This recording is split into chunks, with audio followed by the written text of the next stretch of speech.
ਪਿਆਰੇ ਵਿਦਿਆਰਥੀਓ, ਸਾਰਿਆਂ ਨੂੰ ਸਤਿ ਸ੍ਰੀ ਅਕਾਲ। ਮੈਂ ਰਜਵੰਤ ਕੌਰ, ਪੰਜਾਬੀ ਮਿਸਟਰੈਸ ਸਰਕਾਰੀ senior secondary school Rangan Nangal Gurdaspur ਤੋਂ ਅੱਜ ਤੁਹਾਡੇ ਨਾਲ ਧਨੀ ਰਾਮ ਚਾਤਰਕ ਦੀ ਲਿਖੀ ਹੋਈ ਕਵਿਤਾ ਪੰਜਾਬ, ਜੋ ਕਿ ਜਮਾਤ 8ਵੀਂ ਦੇ ਵਿੱਚ ਸ਼ਾਮਲ ਹੈ, ਦੇ ਸਰਲ ਅਰਥਾਂ ਬਾਰੇ ਚਰਚਾ ਕਰਾਂਗੇ। ਕਵਿਤਾ ਪੰਜਾਬ ਨੂੰ ਧਨੀ ਰਾਮ ਚਾਤਰਕ ਨੇ ਲਿਖਿਆ ਹੈ। ਧਨੀ ਰਾਮ ਚਾਤਰਕ ਜੀ ਜੋ ਕਿ ਪੰਜਾਬੀ ਦੇ ਪ੍ਰਸਿੱਧ ਕਵੀ ਹਨ, ਉਹਨਾਂ ਨੂੰ ਪੰਜਾਬ, ਪੰਜਾਬੀਅਤ ਅਤੇ ਆਪਣੀ ਮਾਂ ਬੋਲੀ ਨਾਲ ਅੰਤਾਂ ਦਾ ਮੋਹ ਹੈ। ਉਹਨਾਂ ਨੇ ਪੰਜਾਬੀ ਵਿੱਚ ਬਹੁਤ ਸਾਰੀਆਂ ਰਚਨਾਵਾਂ ਰਚ ਕੇ ਪੰਜਾਬੀ ਮਾਂ ਬੋਲੀ ਦੀ ਝੋਲ ਭਰੀ ਹੈ। ਸੋ ਆਓ ਉਹਨਾਂ ਦੁਆਰਾ ਲਿਖੀ ਗਈ ਕਵਿਤਾ ਪੰਜਾਬ ਦੇ ਸਰਲ ਅਰਥਾਂ ਬਾਰੇ ਚਰਚਾ ਕਰਦੇ ਹਾਂ। ਕਵੀ ਕਹਿੰਦਾ ਹੈ, ਪੰਜਾਬ ਕਰਾਂ ਕੀ ਸਿਫਤ ਤੇਰੀ, ਸ਼ਾਨਾਂ ਦੇ ਸਭ ਸਾਮਾਨ ਤੇਰੇ, ਜਲ ਪਾਉਣ ਤੇਰਾ, ਹਰਿਆਉਲ ਤੇਰੀ, ਦਰਿਆ ਪਰਬਤ ਮੈਦਾਨ ਤੇਰੇ।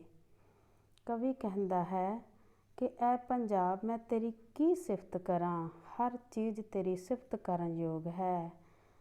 ਤੇਰਾ ਪੌਣ ਪਾਣੀ, ਤੇਰੀ ਹਰਿਆਵਲ, ਤੇਰੇ ਦਰਿਆ, ਪਰਬਤ ਅਤੇ ਮੈਦਾਨ ਸਾਰੇ ਹੀ ਸਿਫਤ ਕਰਨ ਦੇ ਯੋਗ ਹਨ। ਸੋ ਇਸ ਕਰਕੇ ਕਵੀ ਇਹਨਾਂ ਦੀ ਸਿਫਤ ਕਰਦਾ ਹੈ। ਅਗਲੀਆਂ ਸਤਰਾਂ ਵਿੱਚ ਕਵੀ ਕਹਿੰਦਾ ਹੈ, ਭਾਰਤ ਦੇ ਸਿਰ 'ਤੇ ਛਤਰ ਤੇਰਾ, ਕਿ ਭਾਰਤ ਦੇਸ਼ ਦੇ ਸਿਰ 'ਤੇ ਪੰਜਾਬ ਦਾ ਛਤਰ ਹੈ, ਕਿਉਂਕਿ ਪੁਰਾਣੇ ਸਮੇਂ ਵਿੱਚ ਜਦ ਵੀ ਹਮਲਾਵਰ ਪੰਜਾਬ 'ਤੇ ਹਮਲਾ ਕਰਦੇ ਰਹੇ, ਭਾਰਤ 'ਤੇ ਹਮਲਾ ਕਰਦੇ ਰਹੇ, ਤਾਂ ਉਹਨਾਂ ਹਮਲਾਵਰਾਂ ਦਾ ਪ੍ਰਵੇਸ਼ ਦੁਆਰ ਪੰਜਾਬ ਹੋਇਆ ਕਰਦਾ ਸੀ।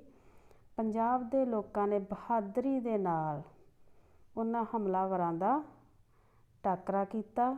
ਇਸ ਕਰਕੇ ਪੰਜਾਬ ਨੂੰ ਭਾਰਤ ਦੇ ਸਿਰ ਦਾ ਛਤਰ ਕਿਹਾ ਗਿਆ ਹੈ। ਭਾਰਤ ਦੇ ਸਿਰ 'ਤੇ ਛਤਰ ਤੇਰਾ, ਤੇਰੇ ਸਿਰ ਛਤਰ ਹਿਮਾਲਾ ਦਾ।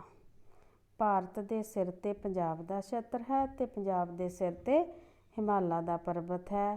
ਹਿਮਾਲਿਆ ਪਰਬਤ ਜਿਸ ਦਿਸ਼ਾ ਵਿੱਚ ਹੈ, ਉਸ ਦਿਸ਼ਾ ਵੱਲੋਂ ਕੋਈ ਹਮਲਾਵਰ ਹਮਲਾ ਨਹੀਂ ਕਰ ਸਕਦਾ, ਕਿਉਂਕਿ ਹਿਮਾਲਾ ਪਰਬਤ ਜੋ ਹੈ ਉਹ ਪੰਜਾਬ ਦੀ ਰੱਖਿਆ ਕਰਦਾ ਹੈ। ਮੋਢੇ 'ਤੇ ਚਾਦਰ ਬਰਫਾਂ ਦੀ, ਹਿਮਾਲਿਆ ਪਰਬਤ ਉੱਪਰ ਬਰਫਾਂ ਦੀ ਚਾਦਰ ਵਿਛੀ ਰਹਿੰਦੀ ਹੈ। ਸੀਨੇ ਵਿੱਚ ਸੇਕ ਜਵਾਲਾ ਦਾ, ਜੇ ਬਰਫ ਵਰਗੀ ਠੰਡਕ ਹੈ ਪੰਜਾਬੀਆਂ ਦੇ ਸੁਭਾਅ ਵਿੱਚ, ਤਾਂ ਉਸ ਦੇ ਸੀਨੇ ਵਿੱਚ ਜਾਂ ਪੰਜਾਬੀਆਂ ਦੇ ਸੀਨੇ ਵਿੱਚ ਜਵਾਲਾਮੁਖੀ ਵਰਗਾ ਸੇਕ ਵੀ ਮੌਜੂਦ ਹੈ ਜਾਂ ਨਿੱਘ ਵੀ ਹੈ। ਖੱਬੇ ਹੱਥ ਬਰਛੀ ਜਮਨਾ ਦੀ, ਪੰਜਾਬ ਦੇ ਖੱਬੇ ਪਾਸੇ ਜਮਨਾ ਨਦੀ ਵਹਿੰਦੀ ਹੈ। ਕਵੀ ਨੇ ਜਮਨਾ ਨੂੰ ਬਰਛੀ ਦਾ ਰੂਪ ਦਿੱਤਾ ਹੈ ਜਾਂ ਬਰਛੀ ਨਾਲ ਤੁਲਨਾ ਕੀਤੀ ਹੈ। ਸੱਜੇ ਹੱਥ ਖੜਗ ਅਟਕਦਾ ਹੈ, ਅਟਕ ਦਰਿਆ ਦਾ ਨਾਂ ਹੈ ਵਿਦਿਆਰਥੀਓ। ਖੜਗ ਕਿਰਪਾਨ ਨੂੰ ਕਹਿੰਦੇ ਹਨ। ਕਵੀ ਕਹਿੰਦਾ ਹੈ ਕਿ ਪੰਜਾਬ ਦੇ ਖੱਬੇ ਪਾਸੇ ਜਾਂ ਖੱਬੇ ਹੱਥ ਜਮਨਾ ਰੂਪੀ ਬਰਛੀ ਹੈ ਅਤੇ ਸੱਜੇ ਹੱਥ ਅਟਕ ਦਰਿਆ ਰੂਪੀ ਖੜਗ ਹੈ, ਭਾਵ ਕਿਰਪਾਨ ਹੈ। ਪਿਛਵਾੜੇ ਬੰਦ ਚਟਾਨਾਂ ਦਾ, ਪੰਜਾਬ ਦੇ ਪਿਛਲੇ ਪਾਸੇ ਚਟਾਨਾਂ ਮਜ਼ਬੂਤ ਚਟਾਨਾਂ ਹਨ, ਕੋਈ ਵੈਰੀ ਤੋੜ ਨਾ ਸਕਦਾ ਹੈ। ਇਹਨਾਂ ਮਜ਼ਬੂਤ ਚਟਾਨਾਂ ਨੂੰ ਕੋਈ ਵੀ ਵੈਰੀ ਤੋੜ ਕੇ ਪੰਜਾਬ 'ਤੇ ਹਮਲਾ ਨਹੀਂ ਕਰ ਸਕਦਾ। ਸੋ ਪਿਆਰੇ ਵਿਦਿਆਰਥੀਓ, ਕਵੀ ਨੇ ਪੰਜਾਬ ਦੀ ਭੂਗੋਲਿਕ ਸਥਿਤੀ ਦਾ ਵਰਣਨ ਕੀਤਾ ਹੈ ਕਿ ਇਸ ਦਾ ਆਲਾ ਦੁਆਲਾ ਕਿਸ ਤਰ੍ਹਾਂ ਦਾ ਹੈ। ਸੋ ਅਗਲੀਆਂ ਸਤਰਾਂ ਨੇ ਪਿਆਰੇ ਵਿਦਿਆਰਥੀਓ, ਅਸੀਂ ਦੇਖਦੇ ਹਾਂ, ਅਰਸ਼ੀ ਬਰਕਤ ਰੂਹ ਵਾਂਗ ਉੱਤਰ ਚਾਂਦੀ ਦੇ ਢੇਰ ਲਗਾਉਂਦੀ ਹੈ। ਹਿਮਾਲਿਆ ਪਰਬਤ ਦੇ ਉੱਪਰ ਬਰਫ਼ ਪੈਂਦੀ ਹੈ, ਜਿਸ ਨੂੰ ਅਰਸ਼ੀ ਬਰਕਤ ਕਿਹਾ ਹੈ, ਭਾਵ ਅਰਸ਼ ਤੋਂ ਕੋਈ ਕੀਮਤੀ ਚੀਜ਼ ਸਾਨੂੰ ਬਰਫ਼ ਦੇ ਰੂਪ ਵਿੱਚ ਮਿਲਦੀ ਹੈ। ਉਹ ਬਰਫ਼ ਪਿਘਲ ਕੇ ਨਦੀਆਂ ਦੇ ਰੂਪ ਵਿੱਚ ਮੈਦਾਨਾਂ ਤੱਕ ਪਹੁੰਚਦੀ ਹੈ ਅਤੇ ਮੈਦਾਨਾਂ ਵਿੱਚ ਲਗਾਈਆਂ ਜਾਂਦੀਆਂ ਫਸਲਾਂ ਨੂੰ ਪਾਣੀ ਦਿੰਦੀ ਹੈ, ਜਿਸ ਕਰਕੇ ਫਸਲਾਂ ਹੁੰਦੀਆਂ ਹਨ ਅਤੇ ਫਸਲਾਂ ਤੋਂ ਫਿਰ ਧਨ ਦੌਲਤ ਦੀ ਪ੍ਰਾਪਤੀ ਹੁੰਦੀ ਹੈ। ਸੋ ਇਹਨਾਂ ਸਤਰਾਂ ਵਿੱਚ ਕਵੀ ਕਹਿੰਦਾ ਹੈ, ਅਰਸ਼ੀ ਬਰਕਤ ਰੂੰ ਵਾਂਗ ਉੱਤਰ ਚਾਂਦੀ ਦੇ ਢੇਰ ਲਗਾਉਂਦੀ ਹੈ। ਚਾਂਦੀ ਢਲ ਢਲ ਕੇ ਵਿਛਦੀ ਹੈ ਅਤੇ ਸੋਨਾ ਬਣਦੀ ਜਾਂਦੀ ਹੈ। ਚਾਂਦੀ ਭਾਵ ਪਾਣੀ ਤੋਂ ਫਿਰ ਫਸਲ ਉੱਗਦੀ ਹੈ ਅਤੇ ਫਸਲ ਨੂੰ ਵੇਚ ਕੇ ਧਨ ਦੌਲਤ ਜਿਹੜੀ ਕਮਾਈ ਜਾਂਦੀ ਹੈ। ਕਵੀ ਨੇ ਫਸਲ ਨੂੰ ਸੋਨੇ ਦਾ ਰੂਪ ਦਿੱਤਾ ਹੈ ਕਿ ਸੋਨਾ ਰੂਪੀ ਧਰਤੀ ਵਿੱਚ ਪੈਦਾ ਹੁੰਦਾ ਹੈ, ਭਾਵ ਫਸਲ ਤੋਂ ਧਨ ਦੌਲਤ, ਉਸ ਤੋਂ ਸੋਨਾ ਖਰੀਦਿਆ ਜਾ ਸਕਦਾ ਹੈ। ਸੋ ਅਗਲੀਆਂ ਸਤਰਾਂ ਨੇ ਕਵੀ ਕੀ ਕਹਿੰਦਾ ਹੈ, ਤੂੰ ਅੰਦਰੋਂ ਬਾਹਰੋਂ ਨਿੱਘਾ ਹੈ, ਨਾ ਗਰਮੀ ਹੈ ਨਾ ਪਾਲਾ ਹੈ। ਕਿ ਪੰਜਾਬ ਅੰਦਰੋਂ ਬਾਹਰੋਂ ਨਿੱਘਾ ਹੈ, ਇਸ ਵਿੱਚ ਮੌਸਮ ਦੇ ਅਨੁਸਾਰ ਵੀ ਨਾ ਬਹੁਤ ਜ਼ਿਆਦਾ ਗਰਮੀ ਪੈਂਦੀ ਹੈ, ਨਾ ਬਹੁਤ ਜ਼ਿਆਦਾ ਪਾਲਾ ਹੁੰਦਾ ਹੈ। ਦੋਵੇਂ ਤਰ੍ਹਾਂ ਦੇ ਮੌਸਮ ਪੰਜਾਬ ਦੇ ਲੋਕਾਂ ਨੂੰ ਸਹਾਰਨੇ ਪੈਂਦੇ ਨੇ। ਨਾ ਬਾਹਰ ਕੋਈ ਦਿਖਾਵਾ ਹੈ, ਪੰਜਾਬੀ ਬਹੁਤਾ ਦਿਖਾਵਾ ਨਹੀਂ ਕਰਦੇ, ਭਾਵ ਸੱਚ ਨੂੰ ਪਿਆਰ ਕਰਨ ਵਾਲੇ ਹਨ।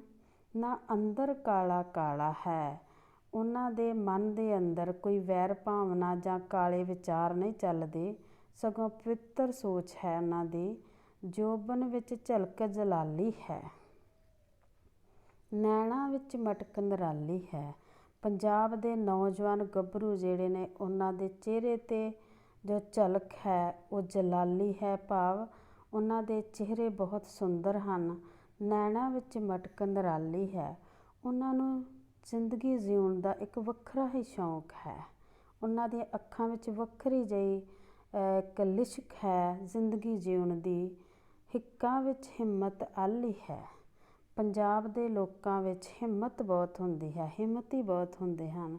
ਇਸ ਕਰਕੇ ਉਹਨਾਂ ਦਾ ਹਿੰਮਤੀ ਸੁਭਾਅ ਵੀ ਕਵੀ ਦੇ ਅਨੁਸਾਰ ਸਿਫਤ ਕਰਨ ਦੇ ਯੋਗ ਹੈ। ਚਿਹਰੇ 'ਤੇ ਗਿੱਠ ਗਿੱਠ ਲਾਲੀ ਹੈ, ਇਸ ਹਿੰਮਤ ਕਰਕੇ ਹੀ ਉਹਨਾਂ ਦਾ ਚਿਹਰਾ ਖਿੜਿਆ ਰਹਿੰਦਾ ਹੈ, ਉਹਨਾਂ ਦੇ ਚਿਹਰੇ 'ਤੇ ਗਿੱਠ ਗਿੱਠ ਲਾਲੀ ਚੜ੍ਹੀ ਰਹਿੰਦੀ ਹੈ, ਭਾਵ ਉਹ ਕਦੀ ਵੀ ਨਿਰਾਸ਼ਾਵਾਦੀ ਨਹੀਂ ਬਣਦੇ, ਹਮੇਸ਼ਾ ਹੀ ਆਸ਼ਾਵਾਦੀ ਬਣੇ ਰਹਿੰਦੇ ਹਨ। ਸੋ ਪੰਜਾਬੀਆਂ ਦੇ ਸੁਭਾਅ ਦੀ ਗੱਲ ਕੀਤੀ ਹੈ। ਅਗਲੀਆਂ ਸਤਰਾਂ ਵਿੱਚ ਕਵੀ ਕਹਿੰਦਾ ਹੈ, ਕਿਆ ਚੂੜੇ ਬੀੜੇ ਫੱਬਦੇ ਨੇ। ਪੰਜਾਬ ਦੀਆਂ ਮੁਟਿਆਰਾਂ ਨੇ ਨਾ ਜੋ, ਉਹਨਾਂ ਬਾਰੇ ਕਿਹਾ ਹੈ। ਬੀੜੇ ਉਹ ਬਟਨ ਹੁੰਦੇ ਜਿਹੜੇ ਕਿ ਕੱਪੜੇ ਦੇ ਬਣਾਏ ਜਾਂਦੇ ਹਨ, ਜੋ ਕਿ ਮੁਟਿਆਰਾਂ ਆਪਣੇ ਪਹਿਰਾਵੇ 'ਤੇ ਜੜਦੀਆਂ ਨੇ। ਕਿਆ ਚੂੜੇ ਬੀੜੇ ਫੱਬਦੇ ਨੇ, ਜੋਬਨ ਮੱਤੀਆਂ ਮੁਟਿਆਰਾਂ ਦੇ। ਨੌਜਵਾਨ ਮੁਟਿਆਰਾਂ ਜੋ ਕਿ ਚੂੜੇ ਬੀੜੇ ਪਹਿਨਦੀਆਂ ਨੇ ਅਤੇ ਆਪਣੇ ਸ਼ੌਂਕ ਪੂਰੇ ਕਰਦੀਆਂ ਨੇ। ਜਦ ਪਾਣ ਮਧਾਣੀ ਚਾਟੀ ਵਿੱਚ, ਤਦ ਸ਼ੋਰ ਉੱਠਣ ਕਮੁਕਾਰਾਂ ਦੇ। ਜਦ ਉਹ ਮੁਟਿਆਰਾਂ ਚਾਟੀ ਦੇ ਵਿੱਚ ਦੁੱਧ ਰਿੜਕਣ ਲਈ ਮਧਾਣੀ ਪਾਉਂਦੀਆਂ ਨੇ, ਤਾਂ ਉਸ ਮਧਾਣੀ ਨੂੰ ਚਲਾਉਣ ਦੀ ਜਾਂ ਦੁੱਧ ਵਿੱਚ ਘੁੰਮਣ ਦੀ, ਮਧਾਣੀ ਦੇ ਘੁੰਮਣ ਦੀ ਜੋ ਆਵਾਜ਼ ਆਉਂਦੀ ਹੈ, ਉਸ ਨੂੰ ਕਮੁਕਾਰ ਕਿਹਾ ਗਿਆ ਹੈ। ਕਿ ਜਦੋਂ ਮੁਟਿਆਰਾਂ ਮਧਾਣੀ ਨਾਲ ਦੁੱਧ ਰਿੜਕਦੀਆਂ ਨੇ ਤਾਂ ਇੱਕ ਆਵਾਜ਼ ਸੁਣਾਈ ਦਿੰਦੀ ਹੈ। ਅਗਲੀਆਂ ਸਤਰਾਂ ਵਿੱਚ ਕਵੀ ਕਹਿੰਦਾ ਹੈ ਕਿ ਕਿਵੇਂ ਪੰਜਾਬ ਦੀਆਂ ਮੁਟਿਆਰਾਂ ਆਪਣੇ ਕੰਮ ਕਾਜ ਕਰਦੀਆਂ ਨੇ। ਉਹਨਾਂ ਦੇ ਰੋਜ਼ਾਨਾ ਜ਼ਿੰਦਗੀ ਦੇ ਕੰਮ ਕਾਜ ਨੂੰ ਇਹਨਾਂ ਸਤਰਾਂ ਵਿੱਚ ਕਵੀ ਨੇ ਬਿਆਨ ਕੀਤਾ ਹੈ। ਕਵੀ ਕਹਿੰਦਾ ਹੈ, ਕੋਈ ਤੁੰਬਦੀ ਹੈ, ਕੋਈ ਕੱਤਦੀ ਹੈ, ਕੋਈ ਪਿਹਨਦੀ ਹੈ, ਕੋਈ ਛੜਦੀ ਹੈ, ਕੋਈ ਸਿਉਂਦੀ, ਕੋਈ ਪਰੋਂਦੀ ਹੈ, ਕੋਈ ਵੇਲਾਂ ਬੂਟੇ ਕੱਢਦੀ ਹੈ। ਕਵੀ ਕਹਿੰਦਾ ਹੈ ਕਿ ਪੰਜਾਬ ਦੀ ਕੋਈ ਮੁਟਿਆਰ ਰੂੰ ਤੁੰਬ ਰਹੀ ਹੈ, ਕੋਈ ਚਰਖਾ ਕੱਤ ਰਹੀ ਹੈ, ਕੋਈ ਦਾਣੇ ਪੀਸ ਕੇ ਆਟਾ ਬਣਾ ਰਹੀ ਹੈ, ਕੋਈ ਦਾਣਿਆਂ ਦੇ ਛਿਲਕੇ ਉਤਾਰ ਰਹੀ ਹੈ। ਛੜਨਾ ਹੁੰਦਾ ਦਾਣਿਆਂ ਦਾ ਛਿਲਕਾ ਉਤਾਰਨਾ, ਜਿਵੇਂ ਕਿ ਚੌਲਾਂ ਦੇ ਦਾਣਿਆਂ ਤੋਂ ਛਿਲਕਾ ਉਤਾਰਨ ਨੂੰ ਛੜਨਾ ਕਹਿੰਦੇ ਨੇ। ਕੋਈ ਛੜਦੀ ਹੈ, ਕੋਈ ਸਿਉਂ ਰਹੀ ਹੈ ਅਤੇ ਕੋਈ ਕੁਝ ਪਰੋ ਰਹੀ ਹੈ। ਕੋਈ ਕਢਾਈ ਕੱਢ ਕੇ ਵੇਲਾਂ ਬੂਟੇ ਬਣਾ ਰਹੀ ਹੈ ਕਢਾਈ ਦੇ ਵਿੱਚ, ਕੋਈ ਵੇਲਾਂ ਬੂਟੇ ਕੱਢਦੀ ਹੈ। ਕੱਢਦੀ ਭਾਵ ਕਢਾਈ ਕਰ ਰਹੀ ਹੈ, ਜਿਸ ਵਿੱਚ ਵੇਲਾਂ ਬੂਟੇ ਬਣਾਏ ਜਾਂਦੇ ਹਨ ਕਢਾਈ ਦੇ ਵਿੱਚ। ਅਗਲੀਆਂ ਸਤਰਾਂ ਵਿੱਚ ਕਵੀ ਕਹਿੰਦਾ ਹੈ, ਪਿੱਪਲਾਂ ਦੀ ਛਾਵੇਂ ਪੀਂਘਾਂ ਨੂੰ ਕੁੱਦ ਕੁੱਦ ਕੇ ਮਸਤੀ ਚੜ੍ਹਦੀ ਹੈ।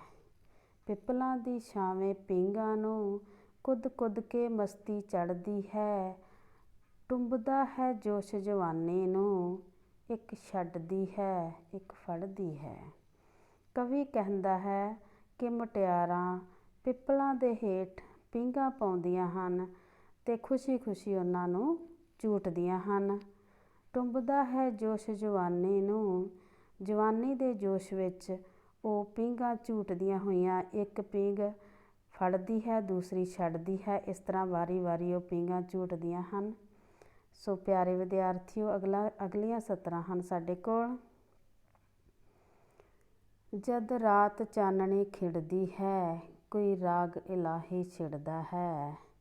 ਗਿੱਧੇ ਨੂੰ ਲੋਹੜਾ ਆਂਦਾ ਹੈ, ਜੋਬਨ ਤੇ ਬਿਰਹਾ ਭਿੜਦਾ ਹੈ। ਵੰਝਲੀ ਵਹਿਣਾਂ ਵਿੱਚ ਰੁੜ੍ਹਦੀ ਹੈ, ਜਦ ਤੂੰਬਾ ਸਿਰ ਤੁਣਿਆਂਦਾ ਹੈ। ਮਿਰਜ਼ਾ ਪਿਆ ਕੂਕਾਂ ਛੱਡਦਾ ਹੈ, ਤੇ ਵਾਰਸ ਹੀਰ ਸੁਣਾਉਂਦਾ ਹੈ, ਤੇ ਵਾਰਸ ਹੀਰ ਸੁਣਾਉਂਦਾ ਹੈ। ਇਹਨਾਂ ਸਤਰਾਂ ਵਿੱਚ ਕਵੀ ਕਹਿੰਦਾ ਹੈ ਕਿ ਚਾਨਣੀ ਰਾਤ ਨੂੰ ਜਦੋਂ ਗਿੱਧੇ ਨੂੰ ਲੋਹੜਾ ਆਉਂਦਾ ਹੈ, ਭਾਵ ਜਦੋਂ ਗਿੱਧਾ ਪੂਰਾ ਮੱਚਦਾ ਹੈ, ਭਾਵ ਗਿੱਧਾ ਕਦੋਂ ਪਾਇਆ ਜਾਂਦਾ ਹੈ? ਚਾਨਣੀ ਰਾਤ ਨੂੰ। ਜਦ ਰਾਤ ਚਾਨਣੀ ਖਿੜਦੀ ਹੈ, ਕੋਈ ਰਾਗ ਇਲਾਹੀ ਛਿੜਦਾ ਹੈ, ਭਾਵ ਮਸਤੀ ਵਿੱਚ ਆ ਕੇ ਫਿਰ ਮੁਟਿਆਰਾਂ ਗਿੱਧਾ ਪਾਉਂਦੀਆਂ ਹਨ ਤੇ ਗਿੱਧੇ ਵਿੱਚ ਜੋਬਨ ਤੇ ਬਿਰਹਾ ਭਿੜਦਾ ਹੈ, ਭਾਵ ਕਿ ਗਿੱਧੇ ਵਿੱਚ ਜਵਾਨੀ ਅਤੇ ਬਿਰਹਾ ਨਾਲ ਸੰਬੰਧਿਤ ਬੋਲੀਆਂ ਪਾਈਆਂ ਜਾਂਦੀਆਂ ਹਨ। ਵੰਝਲੀ ਵਹਿਣਾਂ ਵਿੱਚ ਰੁੜ੍ਹਦੀ ਹੈ, ਕੋਈ ਗੱਭਰੂ ਵੰਝਲੀ ਵਜਾ ਰਿਹਾ ਹੈ, ਵੰਝਲੀ ਭਾਵ ਬੰਸਰੀ ਵਜਾ ਰਿਹਾ ਹੈ। ਜਦ ਤੂੰਬਾ ਸਿਰ ਤੁਣਿਆਂਦਾ ਹੈ, ਤੇ ਕੋਈ ਗੱਭਰੂ ਜੋ ਹੈ ਉਹ ਤੂੰਬਾ ਵਜਾ ਰਿਹਾ ਹੈ ਮਸਤੀ ਵਿੱਚ ਆ ਕੇ। ਇਸੇ ਤਰ੍ਹਾਂ ਹੀ ਕੋਈ ਹੋਰ ਗੱਭਰੂ ਮਿਰਜ਼ਾ ਗਾ ਰਿਹਾ ਹੈ ਉੱਚੀ ਲੰਬੀ ਹੇਕ ਵਿੱਚ, ਤੇ ਕੋਈ ਵਾਰਸ ਦੀ ਹੀਰ ਸੁਣਾਉਂਦਾ ਹੈ। ਇਸ ਤਰ੍ਹਾਂ ਮੁਟਿਆਰਾਂ ਅਤੇ ਪੰਜਾਬ ਦੇ ਗੱਭਰੂ ਆਪਣੇ ਸ਼ੌਂਕ ਪੂਰੇ ਕਰਦੇ ਹਨ। ਸੋ ਪਿਆਰੇ ਵਿਦਿਆਰਥੀਓ, ਅਗਲੀਆਂ ਸਤਰਾਂ ਦੇਖਦੇ ਹਾਂ ਅਸੀਂ। ਖੂਹਾਂ 'ਤੇ ਟਿਚ ਟਿਚ ਹੁੰਦੀ ਹੈ, ਟਿਚ ਟਿਚ ਬਲਦਾਂ ਨੂੰ ਜਾਂ ਘੋੜਿਆਂ ਨੂੰ ਹੱਕਣ ਦੀ ਆਵਾਜ਼ ਹੁੰਦੀ ਹੈ, ਉਸਨੂੰ ਟਿਚ ਟਿਚ ਕਿਹਾ ਜਾਂਦਾ ਹੈ। ਖੂਹਾਂ 'ਤੇ ਟਿਚ ਟਿਚ ਹੁੰਦੀ ਹੈ, ਖੇਤਾਂ ਵਿੱਚ ਹਲ ਪਏ ਧੱਸਦੇ ਨੇ, ਖੇਤਾਂ ਵਿੱਚ ਹਲ ਪਏ ਧੱਸਦੇ ਨੇ। ਪੱਤੇ ਸ਼ਾਹ ਵੇਲੇ ਟੁੱਕਦੇ ਨੇ, ਹਾਲੀ ਤੱਕ ਤੱਕ ਕੇ ਹੱਸਦੇ ਨੇ। ਖੂਹਾਂ ਉੱਪਰ ਪਸ਼ੂਆਂ ਦੇ ਨਾਲ ਖੂਹਾਂ ਵਿੱਚੋਂ ਪਾਣੀ ਕੱਢਿਆ ਜਾਂਦਾ ਹੈ ਤੇ ਪਸ਼ੂਆਂ ਨੂੰ ਗੋਲ ਗੋਲ ਘੁਮਾਇਆ ਜਾਂਦਾ, ਜਿਸ ਨਾਲ ਖੂਹ ਵਿੱਚੋਂ ਪਾਣੀ ਨਿਕਲਦਾ ਹੈ ਤੇ ਉਸ ਪਾਣੀ ਦੇ ਨਾਲ ਖੇਤਾਂ ਨੂੰ ਸਿੰਜਿਆ ਜਾਂਦਾ ਹੈ। ਖੇਤਾਂ ਵਿੱਚ ਕਿਸਾਨ ਜੋ ਹਨ ਉਹ ਹਲ ਵਾਹ ਰਹੇ ਹੁੰਦੇ ਹਨ ਤੇ ਸ਼ਾਹ ਵੇਲੇ, ਸਵੇਰ ਵੇਲੇ ਦਾ ਭੋਜਨ ਲੈ ਕੇ ਜਦੋਂ ਸਵਾਣੀਆਂ ਖੇਤਾਂ ਨੂੰ ਜਾਂਦੀਆਂ ਹਨ ਤਾਂ ਹਾਲੀ ਭਾਵ ਹਲ ਵਾਹੁਣ ਵਾਲੇ ਉਹਨਾਂ ਨੂੰ ਦੇਖ ਕੇ ਖੁਸ਼ ਹੁੰਦੇ ਹਨ ਕਿ ਉਹਨਾਂ ਦੇ ਸਵੇਰ ਦਾ ਭੋਜਨ ਜਿਹੜਾ ਹੈ ਉਹ ਪਹੁੰਚ ਗਿਆ ਹੈ, ਜਿਸ ਨੂੰ ਉਹ ਖਾਣਗੇ। ਸੋ ਤਸਵੀਰ ਵਿੱਚ ਤੁਹਾਨੂੰ ਦਿਖਾਇਆ ਗਿਆ ਹੈ ਕਿ ਕਿਵੇਂ ਇਹ ਪੁਰਾਣੇ ਖੂਹ ਹੁੰਦੇ ਸਨ। ਟਿੰਡਾਂ ਦਿਖਾਈਆਂ ਗਈਆਂ ਨੇ ਕਿ ਕਿਵੇਂ ਇਹਨਾਂ ਖੂਹਾਂ ਤੋਂ ਪਾਣੀ ਪ੍ਰਾਪਤ ਕਰਕੇ ਕਿਸਾਨ ਖੇਤੀਬਾੜੀ ਕਰਿਆ ਕਰਦੇ ਸਨ। ਸੋ ਅਗਲੀਆਂ ਸਤਰਾਂ ਵਿੱਚ ਕਵੀ ਕਹਿੰਦਾ ਹੈ, ਤੇਰੀ ਮਾਖਿਓਂ ਮਿੱਠੀ ਬੋਲੀ ਦੀ, ਸਿਫਤ ਕਰਦਿਆਂ ਜੀ ਨਾ ਰੱਜਦਾ ਹੈ। ਤੇਰੀ ਮਾਖਿਓਂ ਮਿੱਠੀ ਬੋਲੀ ਦੀ, ਸਿਫਤ ਕਰਦਿਆਂ ਜੀ ਨਾ ਰੱਜਦਾ ਹੈ। ਉਰਦੂ ਹਿੰਦੀ ਦਿਆਂ ਸਾਜ਼ਾਂ ਵਿੱਚ ਸੁਰ ਤਾਲ ਤੇਰਾ ਹੀ ਵੱਜਦਾ ਹੈ। ਕਵੀ ਕਹਿੰਦਾ ਹੈ ਕਿ ਪੰਜਾਬ ਦੀ ਸ਼ਹਿਦ ਨਾਲੋਂ ਮਿੱਠੀ ਬੋਲੀ ਦੀ ਮੈਂ ਜਿੰਨੀ ਵੀ ਸਿਫਤ ਕਰ ਲਵਾਂ ਉਹ ਥੋੜ੍ਹੀ ਹੈ, ਮੇਰਾ ਮਨ ਨਹੀਂ ਰੱਜ ਸਕਦਾ ਇਸ ਦੀ ਸਿਫਤ ਕਰਦਿਆਂ। ਉਹ ਕਹਿੰਦਾ ਹੈ ਕਿ ਉਰਦੂ ਅਤੇ ਹਿੰਦੀ ਦੇ ਸਾਜ਼ਾਂ ਵਿੱਚ ਜਾਂ ਗੀਤਾਂ ਵਿੱਚ ਵੀ ਪੰਜਾਬੀ ਦਾ ਸੁਰ ਤਾਲ ਹੀ ਸੁਣਨ ਨੂੰ ਮਿਲਦਾ ਹੈ, ਭਾਵ ਪੰਜਾਬੀ ਦਾ ਸੁਰ ਤਾਲ ਇੰਨਾ ਮਿੱਠਾ ਅਤੇ ਪ੍ਰਸਿੱਧ ਹੈ ਕਿ ਦੂਸਰੀਆਂ ਭਾਸ਼ਾਵਾਂ ਦੇ ਵਿੱਚ ਵੀ ਇਸ ਦੀ ਸੁਰ ਸੁਣਨ ਨੂੰ ਮਿਲਦੀ ਹੈ। ਅਗਲੀਆਂ ਸਤਰਾਂ ਵਿੱਚ ਕਵੀ ਪੰਜਾਬ ਦੇ ਰਹਿਣ ਵਾਲੇ ਵਾਸੀਆਂ ਨੂੰ ਅਸੀਸਾਂ ਦਿੰਦਾ ਹੈ, ਪੰਜਾਬੀਆਂ ਨੂੰ ਅਸੀਸਾਂ ਦਿੰਦਾ ਹੈ ਕਿ ਉਹ ਸਾਰੇ ਰਲ ਮਿਲ ਕੇ ਵਸਦੇ ਰਹਿਣ। ਕੀ ਕਹਿੰਦਾ ਹੈ ਕਵੀ? ਵਸੇ ਰਸੇ ਘਰ ਬਾਰ ਤੇਰਾ, ਜੀਵੇ ਜਾਗੇ ਪਰਿਵਾਰ ਤੇਰਾ, ਮਸਜਿਦ ਮੰਦਰ ਦਰਬਾਰ ਤੇਰਾ, ਮੀਆਂ ਲਾਲਾ ਸਰਦਾਰ ਤੇਰਾ। ਕਿ ਇਹ ਪੰਜਾਬ ਵਿੱਚ ਰਹਿਣ ਵਾਲੇ ਵੱਖ ਵੱਖ ਧਰਮਾਂ ਦੇ ਲੋਕ ਖੁਸ਼ੀ ਖੁਸ਼ੀ ਆਪਣੇ ਘਰਾਂ ਵਿੱਚ ਵਸਦੇ ਰਹਿਣ। ਵੇਖੋ, ਧਾਰਮਿਕ ਸਥਾਨਾਂ ਦੇ ਨਾਂ ਦਿੱਤੇ ਹਨ। ਮਸਜਿਦ ਭਾਵ ਮੁਸਲਮਾਨ ਧਰਮ, ਮੰਦਰ ਹਿੰਦੂ ਧਰਮ, ਦਰਬਾਰ ਸਿੱਖ। ਕਹਿੰਦਾ ਤਿੰਨੇ ਧਰਮਾਂ ਦੇ ਲੋਕ, ਕਵੀ ਕਹਿੰਦਾ ਹੈ ਕਿ ਉਹ ਰਲ ਮਿਲ ਕੇ ਰਹਿਣ ਅਤੇ ਖੁਸ਼ੀ ਖੁਸ਼ੀ ਰਹਿਣ। ਮੀਆਂ ਲਾਲਾ ਸਰਦਾਰ ਤੇਰਾ ਭਾਵ ਕਵੀ ਦੀ ਇੱਛਾ ਹੈ ਕਿ ਪੰਜਾਬ ਦੇ ਲੋਕ ਸਦਾ ਹੀ ਰਲ ਮਿਲ ਕੇ ਵਸਦੇ ਰਹਿਣ। ਅਗਲੀਆਂ ਸਤਰਾਂ ਵਿੱਚ ਕਵੀ ਕਹਿੰਦਾ ਹੈ ਦੁਨੀਆ ਸਾਰੀ ਵੀ ਸੋਹਣੀ ਹੈ। ਕਵੀ ਕਹਿੰਦਾ ਕਿ ਸਾਰੀ ਦੁਨੀਆ ਬਹੁਤ ਸੋਹਣੀ ਹੈ, ਪਰ ਤੇਰਾ ਰੰਗ ਨਿਆਰਾ ਹੈ। ਤੇਰਾ ਭਾਵ ਪੰਜਾਬ ਦਾ। ਕਵੀ ਕਹਿੰਦਾ ਸਾਰੀ ਦੁਨੀਆ ਸੋਹਣੀ ਹੈ, ਪਰ ਪੰਜਾਬ ਦਾ ਰੰਗ ਬਿਲਕੁਲ ਵੱਖਰਾ ਅਤੇ ਨਿਆਰਾ ਹੈ ਅਤੇ ਬਹੁਤ ਹੀ ਪਿਆਰਾ ਹੈ।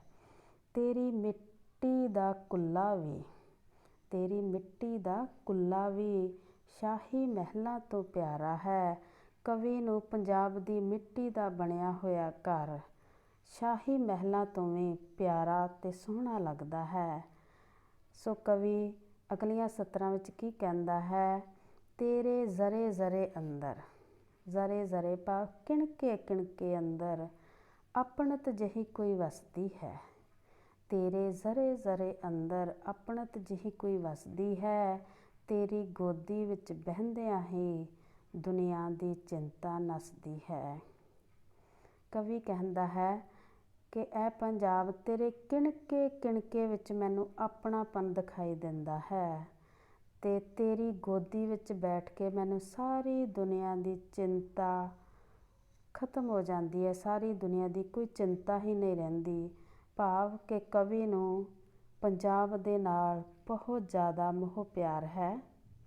ਸੋ ਅਗਲੀਆਂ ਸਤਰਾਂ ਨੇ ਦਰਗਾਹੀ ਸੱਦੇ ਆ ਗਏ ਨੇ, ਸਾਮਾਨ ਤਿਆਰ ਸਫ਼ਰ ਦਾ ਹੈ, ਪਰ ਤੇਰੇ ਬੂਹਿਓਂ ਹਿੱਲਣ ਨੂੰ ਚਾਤ੍ਰਿਕ ਦਾ ਜੀਅ ਨਹੀਂ ਕਰਦਾ ਹੈ। ਕਵੀ ਕਹਿੰਦਾ ਹੈ ਕਿ ਪਰਮਾਤਮਾ ਨੇ ਮੌਤ ਦਾ ਸੱਦਾ ਭੇਜ ਦਿੱਤਾ ਹੈ। ਦਰਗਾਹੀ ਸੱਦੇ ਭਾਵ ਮੌਤ ਦਾ ਸੱਦਾ ਆ ਗਿਆ ਹੈ। ਸਾਰੀ ਉਮਰ ਪੰਜਾਬ ਵਿੱਚ ਬਤੀਤ ਕਰ ਲਈ ਹੈ, ਬੜਾ ਮੋਹ ਪਿਆਰ ਕੀਤਾ ਹੈ ਅਤੇ ਲਿਆ ਹੈ, ਪਰ ਅਜੇ ਵੀ ਮੌਤ ਆਉਣ 'ਤੇ ਵੀ ਕਵੀ ਕਹਿੰਦਾ ਹੈ ਦਰਗਾਹੀ ਸੱਦੇ ਆ ਗਏ ਨੇ, ਸਾਮਾਨ ਤਿਆਰ ਸਫ਼ਰ ਦਾ ਹੈ। ਜਾਣ ਦੀ ਤਿਆਰੀ ਹੈ, ਪਰ ਤੇਰੇ ਬੂਹਿਓਂ ਹਿੱਲਣ ਨੂੰ ਚਾਤ੍ਰਿਕ ਦਾ ਜੀਅ ਨਹੀਂ ਕਰਦਾ ਹੈ। ਅਜੇ ਵੀ ਕਵੀ ਦਾ ਜੀਅ ਨਹੀਂ ਕਰਦਾ ਕਿ ਉਹ ਪੰਜਾਬ ਨੂੰ ਛੱਡ ਕੇ ਚਲਾ ਜਾਵੇ। ਕਵੀ ਨੂੰ ਆਪਣੇ ਪੰਜਾਬ ਨਾਲ ਬਹੁਤ ਪਿਆਰ ਹੈ। ਉਹ ਅਜੇ ਵੀ ਪੰਜਾਬ ਨੂੰ ਛੱਡਣਾ ਨਹੀਂ ਚਾਹੁੰਦਾ, ਭਾਵੇਂ ਕਿ ਉਸ ਨੂੰ ਮੌਤ ਦਾ ਸੱਦਾ ਆ ਗਿਆ ਹੈ। ਸੋ ਪਿਆਰੇ ਵਿਦਿਆਰਥੀਓ, ਅਸੀਂ ਕਵਿਤਾ ਦੇ ਸਰਲ ਅਰਥ ਵੇਖੇ ਹਨ ਪੰਜਾਬ ਕਵਿਤਾ ਦੇ। ਹੁਣ ਅਸੀਂ ਇਸ ਕਵਿਤਾ ਨਾਲ ਸੰਬੰਧਿਤ ਬਹੁ ਵਿਕਲਪੀ ਪ੍ਰਸ਼ਨ ਕਰਾਂਗੇ। ਇੱਕ ਪ੍ਰਸ਼ਨ ਦੇ ਇੱਕ ਤੋਂ ਜ਼ਿਆਦਾ ਵਿਕਲਪ ਦਿੱਤੇ ਗਏ ਹਨ। ਤੁਸੀਂ ਇਹਨਾਂ ਉੱਤਰਾਂ ਦੇ ਵਿੱਚੋਂ ਇੱਕ ਸਹੀ ਉੱਤਰ ਚੁਣ ਕੇ ਉਸ ਅੱਗੇ ਸਹੀ ਲਗਾਉਣੀ ਹੈ। ਪਹਿਲਾ ਪ੍ਰਸ਼ਨ ਹੈ, ਪੰਜਾਬ ਕਵਿਤਾ ਕਿਸ ਦੀ ਲਿਖੀ ਹੋਈ ਹੈ? ਪੰਜਾਬ ਕਵਿਤਾ ਕਿਸ ਦੀ ਲਿਖੀ ਹੋਈ ਹੈ? ਭਾਈ ਵੀਰ ਸਿੰਘ ਦੀ, ਧਨੀ ਰਾਮ ਚਾਤ੍ਰਿਕ ਦੀ, ਪ੍ਰੋਫੈਸਰ ਪੂਰਨ ਸਿੰਘ ਦੀ ਜਾਂ ਪ੍ਰੋਫੈਸਰ ਮੋਹਨ ਸਿੰਘ ਦੀ? ਇਹਨਾਂ ਚਾਰ ਵਿਕਲਪਾਂ ਦੇ ਵਿੱਚੋਂ ਤੁਸੀਂ ਇੱਕ ਵਿਕਲਪ ਚੁਣਨਾ ਹੈ। ਧਿਆਨ ਨਾਲ ਸੋਚੋ, ਪੰਜਾਬ ਕਵਿਤਾ ਕਿਸ ਕਵੀ ਦੀ ਲਿਖੀ ਹੋਈ ਹੈ? ਸਾਡੇ ਕੋਲ ਉੱਤਰ ਹੈ ਧਨੀ ਰਾਮ ਚਾਤ੍ਰਿਕ। ਸੋ ਦੂਸਰਾ ਵਿਕਲਪ ਸਹੀ ਹੈ, ਇਸ ਕਰਕੇ ਇਸ ਵਿਕਲਪ ਦੇ ਅੱਗੇ ਸਹੀ ਦਾ ਚਿੰਨ੍ਹ ਲਗਾ ਦਿੱਤਾ ਗਿਆ ਹੈ। ਸੋ ਪਿਆਰੇ ਵਿਦਿਆਰਥੀਓ, ਅਗਲਾ ਪ੍ਰਸ਼ਨ ਦੇਖਦੇ ਹਾਂ। ਭਾਰਤ ਦੇ ਸਿਰ ਤੇ ਕਿਸ ਦਾ ਛਤਰ ਹੈ? ਪ੍ਰਸ਼ਨ ਹੈ ਭਾਰਤ ਦੇ ਸਿਰ ਤੇ ਕਿਸ ਦਾ ਛਤਰ ਹੈ? ਉੱਤਰ ਹੈ ਹਿਮਾਚਲ ਪ੍ਰਦੇਸ਼ ਦਾ, ਹਰਿਆਣੇ ਦਾ, ਕਸ਼ਮੀਰ ਦਾ ਜਾਂ ਪੰਜਾਬ ਦਾ। ਅਸੀਂ ਕਵਿਤਾ ਵਿੱਚ ਪੜ੍ਹਿਆ ਹੈ, ਸੋਚੋ ਉੱਤਰ ਕੀ ਹੋ ਸਕਦਾ ਹੈ? ਭਾਰਤ ਦੇ ਸਿਰ ਤੇ ਕਿਸ ਦਾ ਛਤਰ ਹੈ? ਇਸ ਦਾ ਸਹੀ ਵਿਕਲਪ ਹੈ ਪੰਜਾਬ ਦਾ। ਸੋ ਚੌਥਾ ਵਿਕਲਪ ਜੋ ਹੈ ਉਹ ਸਾਡਾ ਸਹੀ ਉੱਤਰ ਹੈ। ਅਗਲਾ ਪ੍ਰਸ਼ਨ ਹੈ ਪੰਜਾਬ ਦੇ ਸਿਰ ਤੇ ਕਿਸ ਦਾ ਛਤਰ ਹੈ? ਅਗਲਾ ਪ੍ਰਸ਼ਨ ਹੈ ਪੰਜਾਬ ਦੇ ਸਿਰ ਤੇ ਕਿਸ ਦਾ ਛਤਰ ਹੈ? ਅਟਕ ਦਰਿਆ ਦਾ, ਜਮਨਾ ਦਾ, ਹਿਮਾਲਾ ਪਰਬਤ ਦਾ ਜਾਂ ਬਿਆਸ ਦਰਿਆ ਦਾ।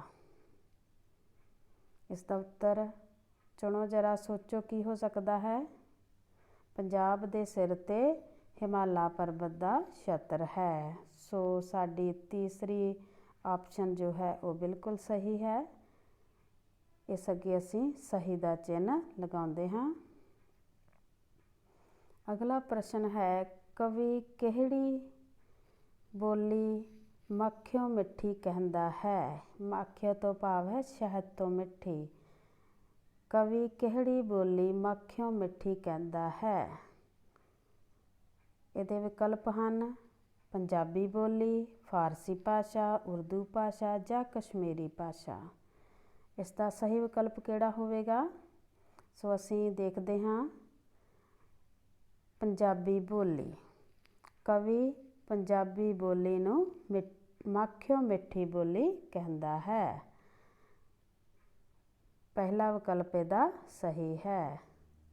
ਸੋ ਅਗਲਾ ਪ੍ਰਸ਼ਨ ਹੈ ਕਵਿਤਾ ਪੰਜਾਬ ਵਿੱਚ ਕਿਹੜੇ ਸਮਾਸੀ ਸ਼ਬਦ ਆਏ ਹਨ? ਕਵਿਤਾ ਪੰਜਾਬ ਵਿੱਚ ਕਿਹੜੇ ਸਮਾਸੀ ਸ਼ਬਦ ਆਏ ਹਨ? ਪਹਿਲਾ ਵਿਕਲਪ ਹੈ ਗਿੱਠ ਗਿੱਠ, ਦੂਸਰਾ ਹੈ ਟਿਚ ਟਿਚ, ਤੀਸਰਾ ਹੈ ਚੂੜੇ ਬੀੜੇ, ਚੌਥਾ ਵਿਕਲਪ ਹੈ ਉਪਰੋਕਤ ਸਾਰੇ। ਕਿਹੜੇ ਸਮਾਸੀ ਸ਼ਬਦ ਆਏ ਹਨ? ਕਿਹੜੀ ਆਪਸ਼ਨ ਹੋ ਸਕਦੀ ਹੈ ਸਹੀ ਜਾਂ ਕਿਹੜਾ ਵਿਕਲਪ ਸਹੀ ਹੈ? ਚੌਥਾ ਵਿਕਲਪ ਸਾਡਾ ਸਹੀ ਹੈ ਕਿਉਂਕਿ ਉਪਰੋਕਤ ਸਾਰੇ ਹੀ ਸਮਾਸੀ ਸ਼ਬਦ ਇਸ ਕਵਿਤਾ ਵਿੱਚ ਆਏ ਹਨ। ਸੋ ਚੌਥਾ ਜੋ ਵਿਕਲਪ ਹੈ ਬਿਲਕੁਲ ਸਹੀ ਉੱਤਰ ਹੈ। ਅਗਲਾ ਪ੍ਰਸ਼ਨ ਹੈ ਬੇਟਾ ਸਾਡੇ ਕੋਲ ਪ੍ਰਸ਼ਨ ਨੰਬਰ 1, ਕਵਿਤਾ ਪੰਜਾਬ ਵਿੱਚ ਕਵੀ ਨੇ ਪੰਜਾਬ ਦੀ ਭੂਗੋਲਿਕ ਹਾਲਤ ਨੂੰ ਕਿਵੇਂ ਬਿਆਨ ਕੀਤਾ ਹੈ? ਕਵਿਤਾ ਪੰਜਾਬ ਵਿੱਚ ਕਵੀ ਨੇ ਪੰਜਾਬ ਦੀ ਭੂਗੋਲਿਕ ਹਾਲਤ ਨੂੰ ਕਿਵੇਂ ਬਿਆਨ ਕੀਤਾ ਹੈ? ਉੱਤਰ ਹੈ ਕਵਿਤਾ ਵਿੱਚ ਕਵੀ ਪੰਜਾਬ ਦੀ ਭੂਗੋਲਿਕ ਹਾਲਤ ਬਿਆਨ ਕਰਦਾ ਹੋਇਆ ਇੱਥੋਂ ਦੇ ਦਰਿਆਵਾਂ, ਪਰਬਤਾਂ, ਮੈਦਾਨਾਂ ਦਾ ਜ਼ਿਕਰ ਕਰਦਾ ਹੈ। ਕਵੀ ਅਨੁਸਾਰ ਭਾਰਤ ਦੇ ਸਿਰ ਤੇ ਪੰਜਾਬ ਰੂਪੀ ਛਤਰ ਹੈ ਅਤੇ ਪੰਜਾਬ ਤੇ ਹਿਮਾਲਾ ਦਾ ਛਤਰ ਹੈ। ਪੰਜਾਬ ਦੇ ਖੱਬੇ ਹੱਥ ਜਮਨਾ ਦੀ ਬਰਛੀ ਹੈ ਅਤੇ ਸੱਜੇ ਹੱਥ ਅਟਕ ਦਰਿਆ ਹੈ। ਪਿਛਲੇ ਪਾਸੇ ਦੀਆਂ ਚਟਾਨਾਂ ਨੂੰ ਕੋਈ ਦੁਸ਼ਮਣ ਪਾਰ ਨਹੀਂ ਕਰ ਸਕਦਾ। ਸੋ ਪਿਆਰੇ ਵਿਦਿਆਰਥੀਓ, ਅਸੀਂ ਇਸ ਪ੍ਰਸ਼ਨ ਦਾ ਉੱਤਰ ਦੁਬਾਰਾ ਪੜ੍ਹਦੇ ਹਾਂ। ਕਵਿਤਾ ਵਿੱਚ ਕਵੀ ਪੰਜਾਬ ਦੀ ਭੂਗੋਲਿਕ ਹਾਲਤ ਬਿਆਨ ਕਰਦਾ ਹੋਇਆ ਇੱਥੋਂ ਦੇ ਦਰਿਆਵਾਂ, ਪਰਬਤਾਂ ਅਤੇ ਮੈਦਾਨਾਂ ਦਾ ਜ਼ਿਕਰ ਕਰਦਾ ਹੈ। ਕਵੀ ਅਨੁਸਾਰ ਭਾਰਤ ਦੇ ਸਿਰ ਤੇ ਪੰਜਾਬ ਰੂਪੀ ਛਤਰ ਹੈ ਅਤੇ ਪੰਜਾਬ ਤੇ ਹਿਮਾਲਾ ਦਾ ਛਤਰ ਹੈ। ਪੰਜਾਬ ਦੇ ਖੱਬੇ ਹੱਥ ਜਮਨਾ ਦੀ ਬਰਛੀ ਹੈ ਅਤੇ ਸੱਜੇ ਹੱਥ ਅਟਕ ਦਰਿਆ ਹੈ। ਪਿਛਲੇ ਪਾਸੇ ਦੀਆਂ ਚਟਾਨਾਂ ਨੂੰ ਕੋਈ ਦੁਸ਼ਮਣ ਪਾਰ ਨਹੀਂ ਕਰ ਸਕਦਾ। ਸੋ ਇਹ ਸੀ ਪ੍ਰਸ਼ਨ ਦਾ ਉੱਤਰ। ਦੂਸਰਾ ਪ੍ਰਸ਼ਨ ਹੈ ਸਾਡੇ ਕੋਲ ਕਵੀ ਪੰਜਾਬ ਦੀਆਂ ਮੁਟਿਆਰਾਂ ਦੀ ਸਿਫਤ ਕਿਵੇਂ ਕਰਦਾ ਹੈ? ਪ੍ਰਸ਼ਨ ਹੈ ਕਵੀ ਪੰਜਾਬ ਦੀਆਂ ਮੁਟਿਆਰਾਂ ਦੀ ਸਿਫਤ ਕਿਵੇਂ ਕਰਦਾ ਹੈ?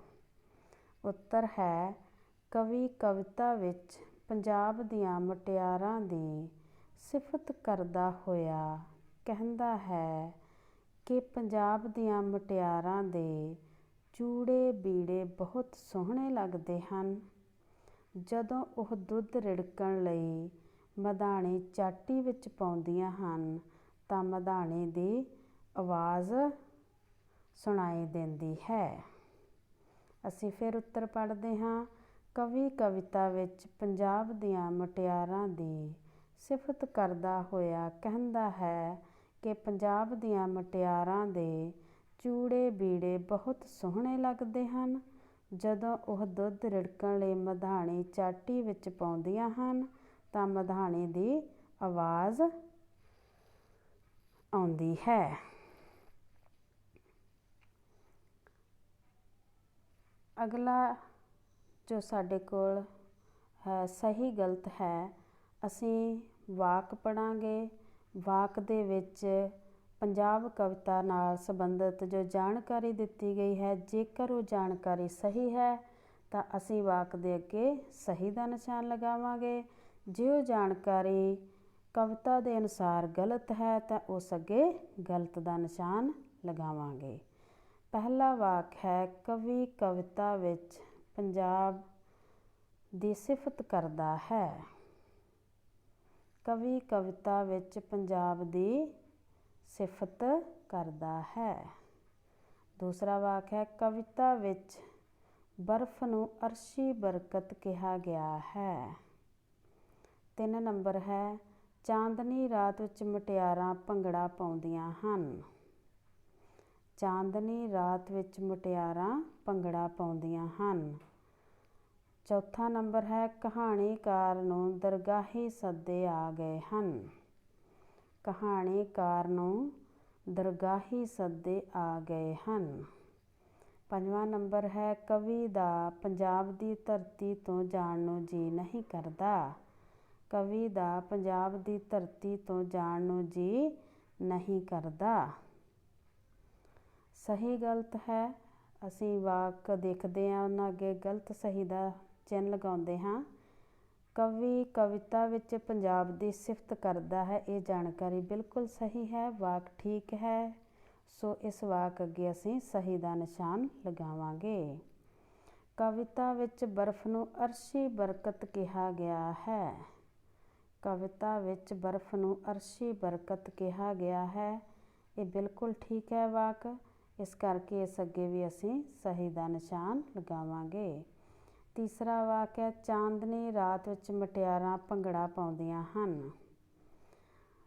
ਭੰਗੜਾ ਮੁਟਿਆਰਾਂ ਨਹੀਂ, ਗੱਭਰੂ ਪਾਉਂਦੇ ਹਨ, ਇਸ ਕਰਕੇ ਮੁਟਿਆਰਾਂ ਗਿੱਧਾ ਪਾਉਂਦੀਆਂ ਸਨ, ਇਸ ਕਰਕੇ ਇਹ ਵਾਕ ਗਲਤ ਹੈ। ਇਸ ਅੱਗੇ ਅਸੀਂ ਗਲਤ ਦਾ ਚਿੰਨ੍ਹ ਲਗਾਵਾਂਗੇ।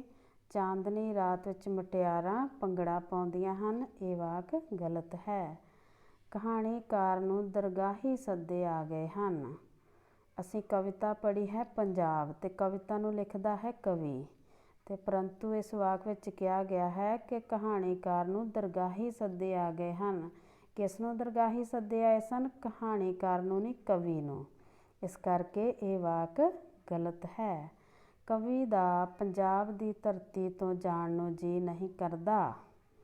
ਕਵੀ ਦਾ ਪੰਜਾਬ ਦੀ ਧਰਤੀ ਤੋਂ ਜਾਣ ਨੂੰ ਜੀ ਨਹੀਂ ਕਰਦਾ, ਇਹ ਵਾਕ ਬਿਲਕੁਲ ਸਹੀ ਹੈ। ਇਸ ਕਰਕੇ ਇਸ ਅੱਗੇ ਸਹੀ ਦਾ ਨਿਸ਼ਾਨ ਲਗਾਇਆ ਗਿਆ ਹੈ।